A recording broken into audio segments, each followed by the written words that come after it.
Welcome everybody. This is Astrology with Z. I'm your host Zarina, and this week we'll be talking about astrology. What is it? Saturn, Saturn retrograde, Saturn station, and Saturn direct. And then of course the most important, moon phases. Thank you for joining me, and I'm going to jump right in. All right, so before we get into Saturn or moon phases, I just want to refresh everybody on what astrology is. So astrology is all about planetary influences on the planet Earth, and the influences are coming from planets in our solar system and even constellations that are far, far away. When we think of astrology, we want to think of big objects out there in the solar system like Jupiter and Saturn, and believe me, size matters because the closer these planets are together, the more direct their gravitational pull is. And in this case, when we have the Earth and the Moon together, as we know, the Moon will control our tides. So we're looking at how these planets or how these heavenly bodies or celestial bodies are influencing things here on the planet Earth, including our lives. Remember, energy is neither created nor destroyed, so you always bring energy from your last life into this life, and you always bring energy and memories and love from this life into your next life. So welcome back again. All right, that said, I want to jump right into Saturn. This is really big astrological news this week. Saturn has gone direct. So what does that mean?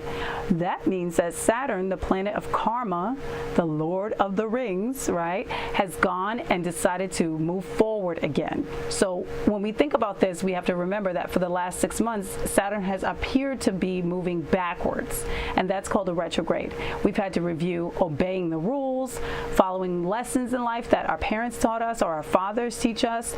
Also, just thinking about our reputation and things like that that have to do with how we're seen in the public eye, because Saturn is also the Lord of Capricorn, which is the public house of the zodiac. All right, so in all of this, we've seen a couple of news stories that have really brought a lot of chit chat, mainly the Zimmerman case that recently he was found not guilty, right?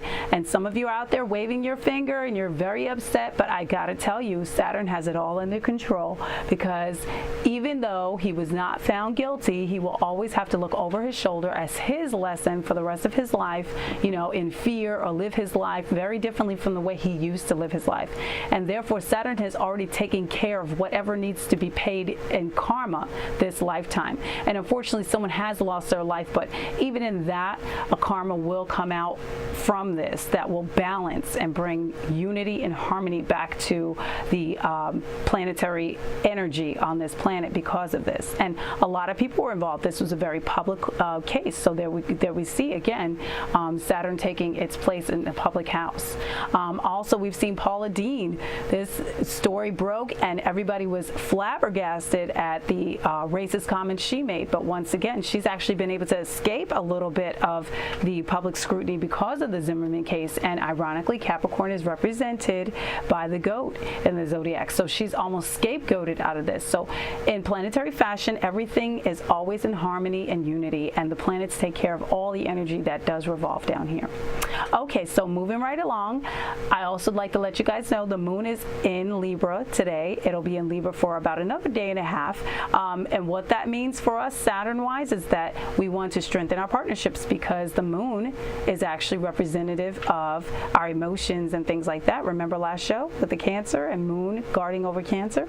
Well, we want to strengthen our partnerships and use our emotions and instincts to do so. And that is the main purpose of this first lunar phase being in Libra as Saturn goes direct.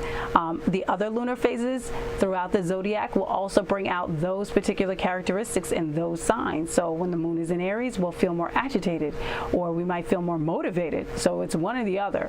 And as we move through the zodiac, we see the influence on the population as a whole. So we're grateful for the moon because it actually carries out the purpose of changing the mood of the planet so that we don't all become one or become stale. It keeps our energy going, and it moves water, which we are made up of 70% of. So this is an awesome influence to take notice of. If you have your pens, your papers, make sure you write down these moon phases as they go along, and even chart yourself on a daily basis. This has been your astrology wrap. My name is Z, and this is Astrology with Zarina, and I'll see you next week.